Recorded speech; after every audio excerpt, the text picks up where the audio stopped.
Dzień dobry, witamy Państwa bardzo serdecznie. Piotr Witam. Waszkowski. Igor Murawski. Słuchaj, kosmiczna bomba No, do kwadratu.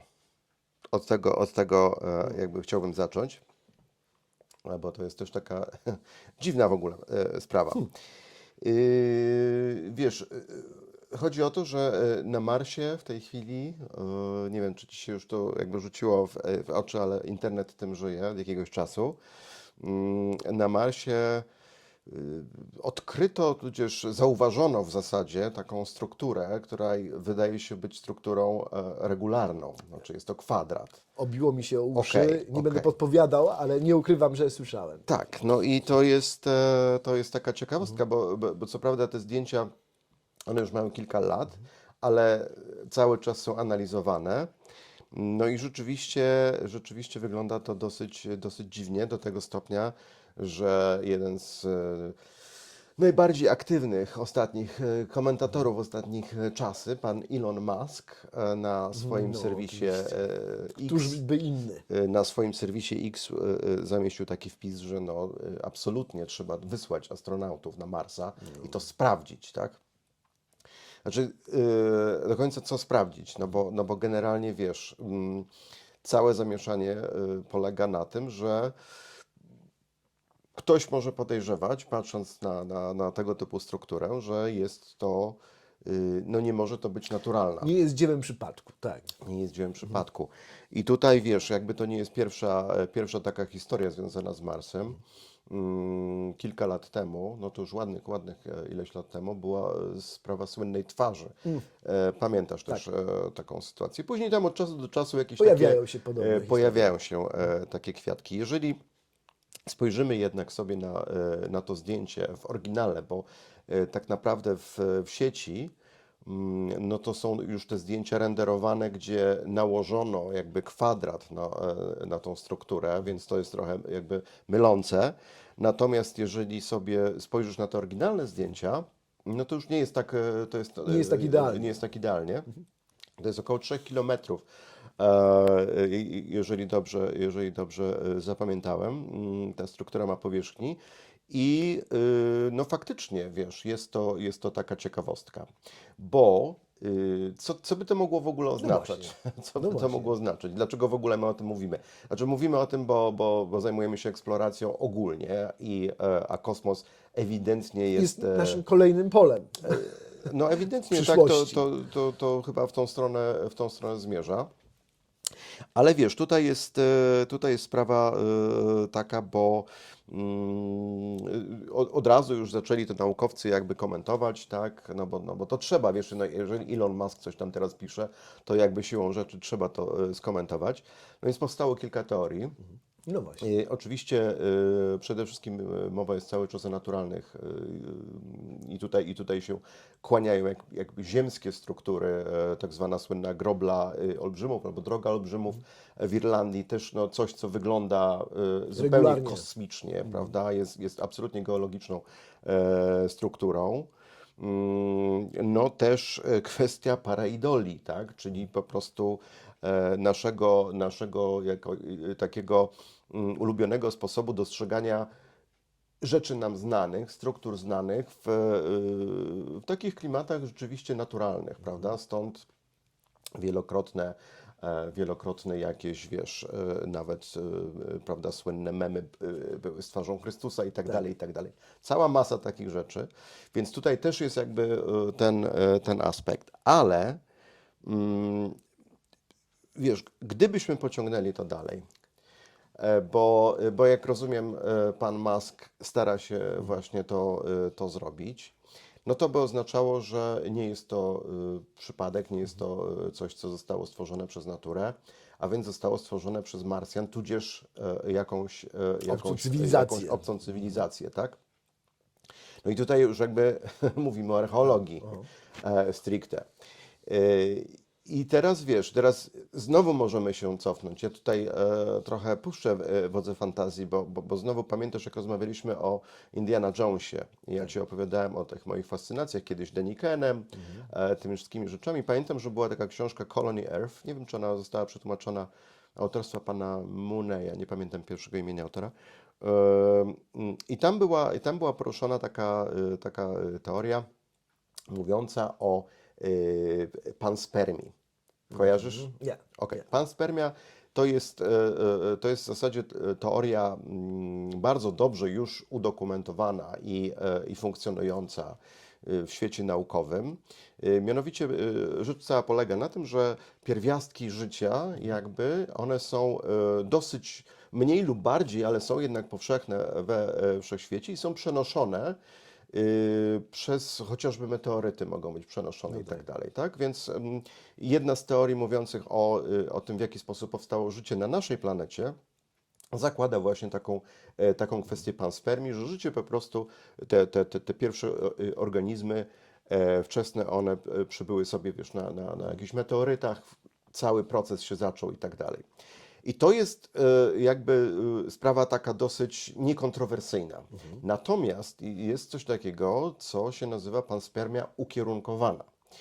I to po prostu oznacza, że ktoś, w tym przypadku my, Ziemianie, mamy stosować właśnie panspermię na inne planety, na inne, wiesz, jakieś ciała we wszechświecie, po to, żeby je pobudzić do życia. I to jest, to w teorii możesz zrobić, wiesz, budując specjalny statek, i tak dalej, i tak dalej. Więc tutaj generalnie cała ta kwestia tej panspermii, czyli po prostu zasiewanie życia we wszechświecie. Nie? Tylko, że tu odwracając to, jak pamiętam tą książkę Colony Earth, no to tam była akcja taka, że to de facto cywilizacja ziemska pochodzi właśnie od takiej panspermii ukierunkowanej kiedyś tam. I być może nawet planeta Mars była planetą żywą, aktywną, zasiedloną przez, no wtedy Marsjan, ale jak rozumiem, w dalszym ciągu to są Ziemianie. Chodzi o to, że naukowcy marsjańscy mieli przewidzieć tak, nadchodzący jakiś kataklizm i na podstawie tej panspermii ukierunkowanej pobudzić do istnienia kolejną planetę w układzie, czyli Ziemię, czyli w ten sposób. Czyli wiesz, Ziemia, jakby życie na Ziemi powstało właśnie w wyniku takiej ingerencji, inżynierii, można powiedzieć. Tak, to jest popularna teoria. No i to jest taka rozumiem, rzecz, którą też pan Musk teraz próbuje jakby gdzieś tutaj poruszać i analizować. No my wiemy, że to jest też dla niego, prawda, bardzo wygodne, bo on planuje i chce przekonać ludzkość do tego, żeby na tego Marsa wyruszyć i tego Marsa przeprowadzić ten terraforming i generalnie, żeby ludzie na Marsie kiedyś żyli. Więc wszelakie takie jakieś rzeczy są pewnie mu na rękę. Tutaj ja nie mam wątpliwości, że to jest struktura naturalna, bo pokażemy te zdjęcia.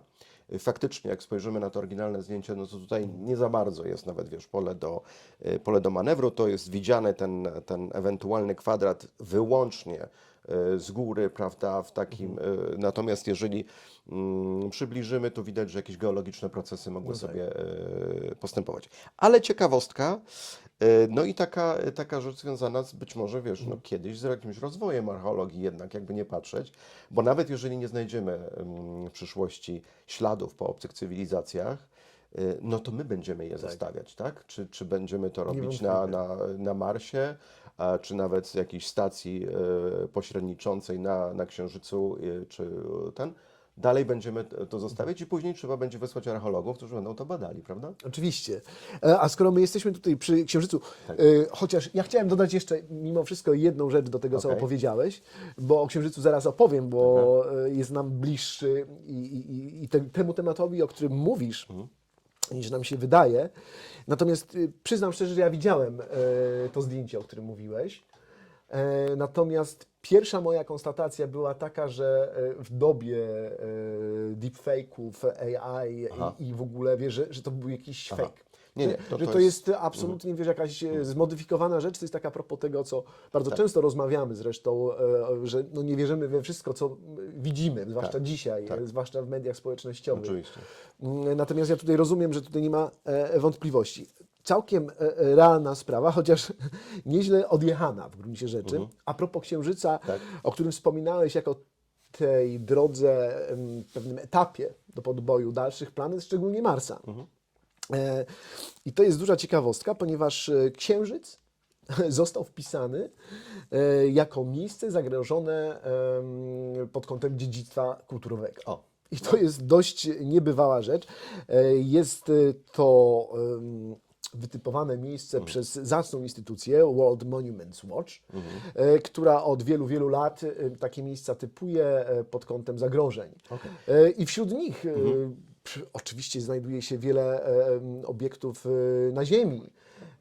I to zarówno pod kątem zmian klimatycznych, nie wiem, na przykład Swahili i w ogóle kwestie zmian i zanikania, ale też na przykład degradacji licznych latarni morskich w stanie Maine. Tak? Jasne. Tak, żeby tutaj dać taki rozstrzał. I Ale tutaj rozumiem, to jest związane właśnie z lądowaniem, tak? Na I Księżycu. tu właśnie o to chodzi, że naukowcy wytypowali szereg miejsc związanych z pobytem już, z tym dotychczasowym No właśnie, pobytem człowieka na Księżycu, eksploracji, która już się dokonywała. To jest około 100 lokalizacji, wbrew pozorom, tak? Bo jeżeli sobie pomyślimy cały czas o słynnym lądowaniu z 69, na tym się nasza taka podstawowa i elementarna wiedza Tak, kończy. ale słynny, wiesz, ja też takie jedno ze wspomnień dzieciństwa mojego, bo fascynowałem się oczywiście właśnie całym kosmosem, tą kwestią tego ewentualnego podboju. Trzecia księga Tytusa, Romka i Atomka jakby fantastycznie to wszystko pokazuje. I pamiętam, że jako chłopiec pojechałem do Warszawy z tatą na wystawę taką astronautyki, gdzie między innymi słynny radziecki łunochod. Aha, no oczywiście. Byliśmy tragicznie zaskoczeni, ponieważ wystawa była zamknięta. Już nie pamiętam, czy już, czy przed, czy w każdym bądź razie gdzieś tam tata wyprosił, żeby nas wpuścili. I pamiętam, że pan podniósł w ogóle kawałek plandeki, żebym ten łunochod jako dziecko zobaczył. Więc tych miejsc na Księżycu faktycznie Jest sporo, Tak. a w związku z tą planowanym powrotem, bo zarówno tutaj, nie wiem, i NASA, i SpaceX, i tutaj mamy jeszcze Chińczyków przecież, czy choćby Hindusów, tak, ze swoim programem kosmicznym, w najbliższym czasie, może powiedzmy, w najbliższych dekadach, ten powrót do eksploracji Księżyca bez wątpienia nastąpi i on będzie znacznie bardziej inwazyjny niż dotychczasowe akcje, które tam się odbywały, tak? Czyli nie tylko lądujemy, nie tylko zaznaczamy swoją obecność, nie tylko pobieramy próbki, ale prawdopodobnie budujemy coś bardziej trwałego. I w związku z tym, może to nie jest najpoważniejszy problem ludzkości w tej chwili, natomiast Ciekawa jest sprawa. to ewidentne, że zacna instytucja Tak. dostrzega taki problem i umieszcza go praktycznie na równi z różnymi No tak, obiektami na tak. terenie naszej planety. Także to ciekawostka taka a propos Nie, no jest, tego, co mówiłeś o tym, o eksploracji kosmosu. Jest jak najbardziej ciekawostka. Ja w ogóle też muszę się przyznać do błędu, bo przez wiele lat uważałem, że astroarcheologia to jest w ogóle właśnie już będzie dziedzina badania po prostu jakichś ewentualnych cywilizacji. Oczywiście chodzi o naszą ziemską archeologię, która bada starożytne struktury, które mogły mieć jakieś astronomiczne konotacje i tak dalej. Za to wspomniany wcześniej Deniken ukuł nazwę paleoastronautyka, Aha. ja pamiętam. To nawet miało być jakieś takie rozwojowe, no ale to są, prawda, teorie z sufitu wzięte, więc No ale zobacz, o ile na Marsie rzeczywiście to byłoby czysto hipotetyczne, ale takie bardzo pionierskie, natomiast rzeczywiście taka archeologia lunarna no tak. ma już całkowite To uzasadnienie, jest, bowiem trochę czasu minęło tak, w tych ostatnich, przecież to jest prawie 60 lat, tak? Tak, no na pewno. Wiesz co, to jest taka długi temat w zasadzie, no bo też jest cała masa krytyków mówiących my się zajmujemy na przykład ostatnio archeologią pól bitewnych, prawda? Jest cała masa ludzi, którzy jakby mówią, okej, no to starożytne pola, średniowieczne pola bitwy, okej, ale prawda, współczesne, co jest bzdurą, prawda? Bo to jest tak czy inaczej archeologia i każda z tych rzeczy, więc w tym kontekście te ślady księżycowe jak Znaczy, najbardziej. archeologia też przecież zatoczyła potężny krąg i już nie dotyczy czasów zamierzchłych, Tak, tak. ale czasem zupełnie bliskiej nam przeszłości.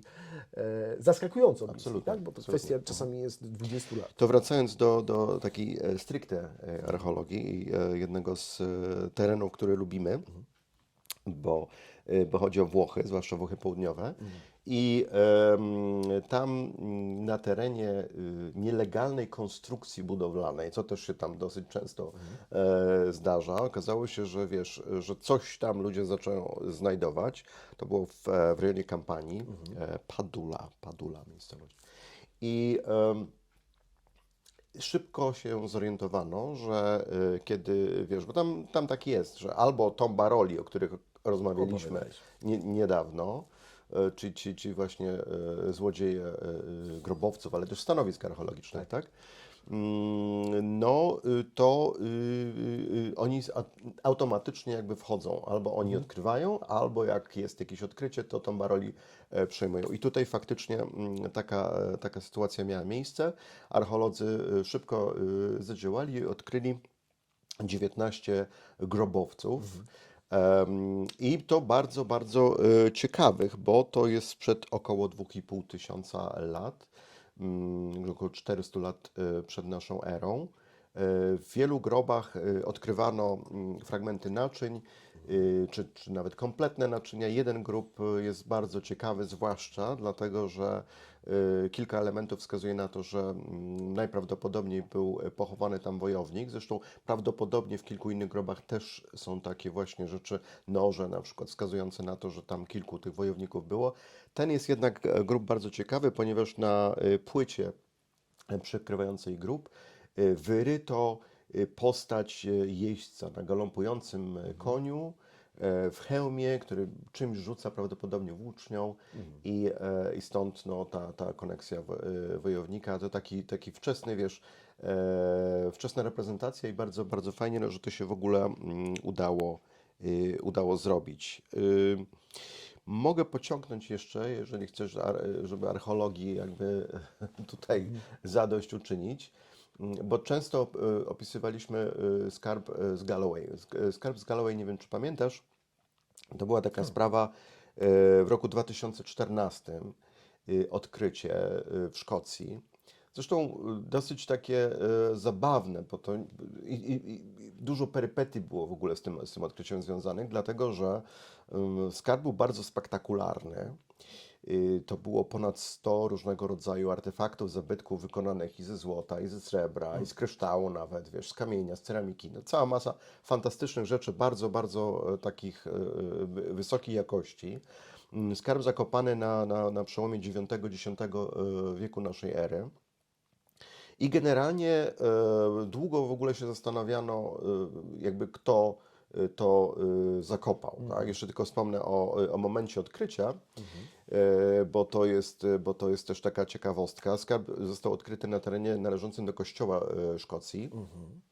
I panowie mieli pozwolenia, ponieważ 3 detektorystów, 2 z nich było wielebnymi detektorystami, więc po prostu, wiesz, jakby mieli pozwolenie. Uświęcone odkrycie. Absolutnie.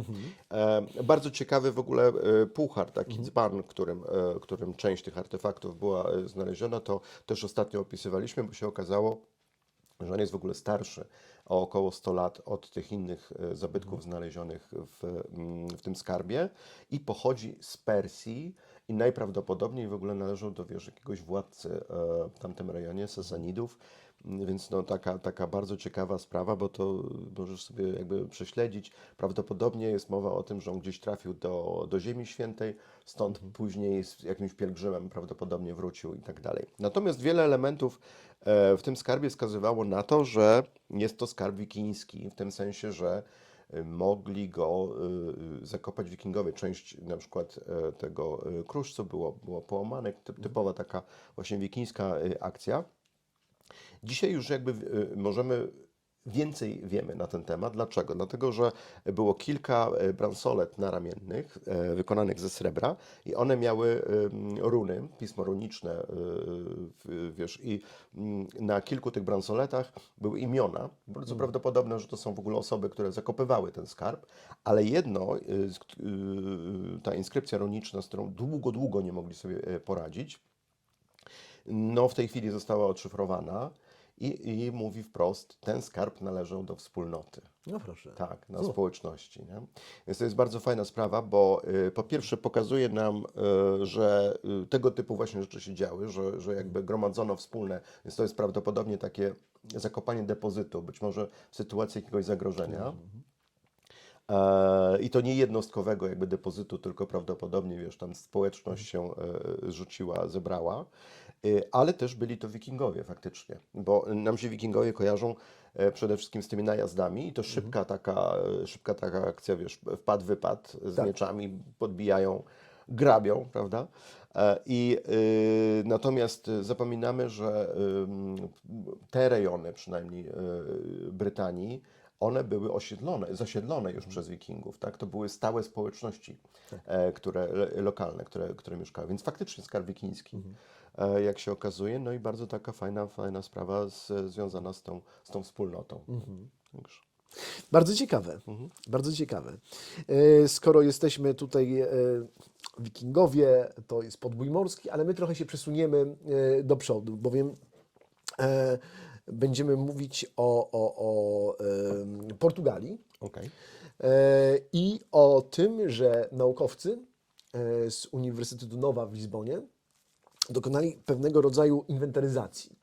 Inwentaryzacji opartej o przede wszystkim źródła archiwalne, które pozwoliły określić nam przybliżoną liczbę wraków, okrętów zalegających na wybrzeżu Portugalii, Azorów i Madery, czyli tych wysp należących do Portugalii. No dużo musi być. I to jest rzeczywiście, jest to liczba 8620 udokumentowanych przypadków, więc bardzo dużo. Bardzo fajnie, zresztą mi się tu przypomina nasza akcja karaibska, kiedy rzeczywiście docieraliśmy do tych archiwaliów, które pomagały nam zdobyć te dane historyczne odnośnie katastrof morskich, które miały miejsce u wybrzeży naszej wyspy Dominiki.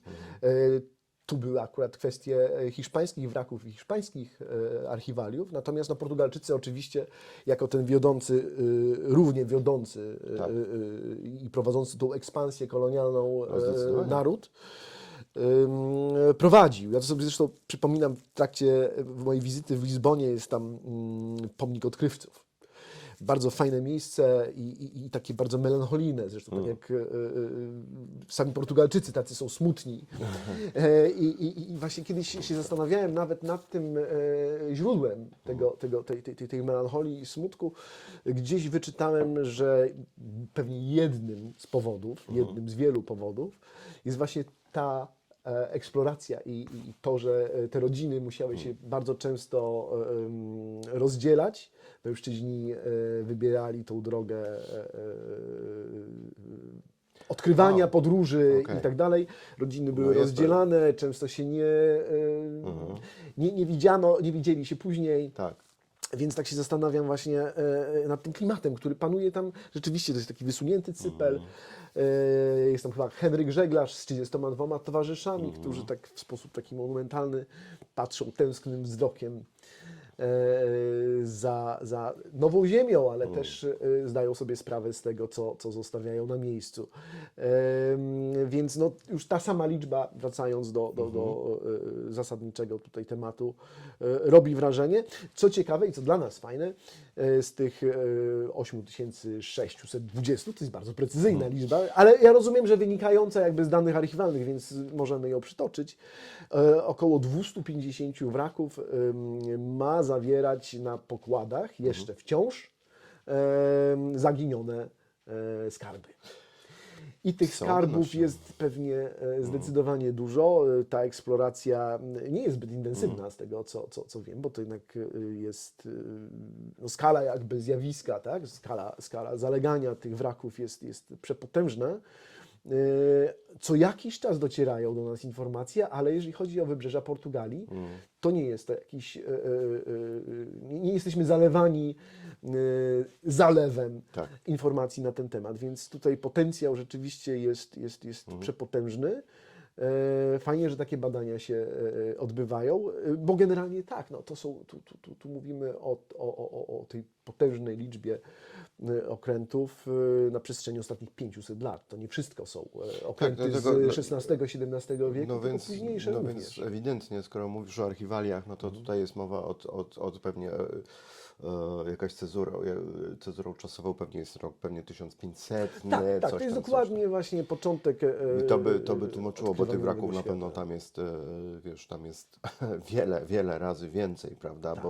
Bo to jest szlak chociażby starożytny, który prowadził chociażby przecież do kopalń znajdujących się w Brytanii i tak dalej, z których korzystali zarówno i Grecy, i Rzymianie pewnie. No tak. To jest inna historia, ale a propos tych skarbów, to tam jest jedną taką rzecz pamiętam, a pamiętam ją dlatego, że statek zatonął 7 grudnia, to jest dzień moich urodzin, więc takie sobie daty czasami jakby zapamiętuję. Bodajże w 1589 roku Nuestra Señora del Rosario. Słynny wers. Hiszpański statek i zresztą też dodatkowy punkt do zapamiętania, ponieważ w pobliżu miejscowości Troja, więc to takie łatwe, to też była moja taka dziecięca obsesja. I tam ma być, jeżeli dobrze pamiętam, około 22 ton złota na pokładzie. Więc warta świeczki. tak, natomiast Portugalia ma jakieś tam problemy w ogóle, wiesz, z ochroną tych rzeczy, bo nie ma za dobrze tego systemu ochrony. Wiele wraków nie jest objętych ochroną, więc tak do końca my nie wiemy, czy i jakie ewentualne nielegalne prace mogą się Oczywiście. toczyć. Oczywiście. Natomiast jeszcze tak kończąc tylko ten wątek Portugalii, bo wydaje mi się, że byłoby fajnie, gdybyśmy kiedyś może też zrobili jakiś program, bo tam jest ta historia, ty wspominasz o tej genezie tego smutku, potencjalnie tak. to jest fajne, ale tam jest Portugalia też, pamiętajmy o tej koneksji z templariuszami, bo to jest jakby cała ich historia i Henryk Żeglarz i cała ta sprawa z potęgą portugalską opartą właśnie na eksploracji, ona wywodzi się jakby z upadku templariuszy na początku XIV wieku. I to nie są jakieś sprawy takie, wiesz, Hipotetyczne. tak, które często gdzieś tam wokół templariuszy się kręcą, jakieś spiskowe teorie dziejów, tylko to jest autentyczna jakby sprawa, tak, przejęcie, tam się tworzy zakon Chrystusa z templariuszy i tak dalej, ale to mówię, to jest bardzo fajny temat na oddzielny może kiedyś program. Oczywiście. Dziękuję Ci, Piotrze, za dzisiaj. Dzięki Igor. Dziękujemy Państwu. zobaczenia. Do zobaczenia.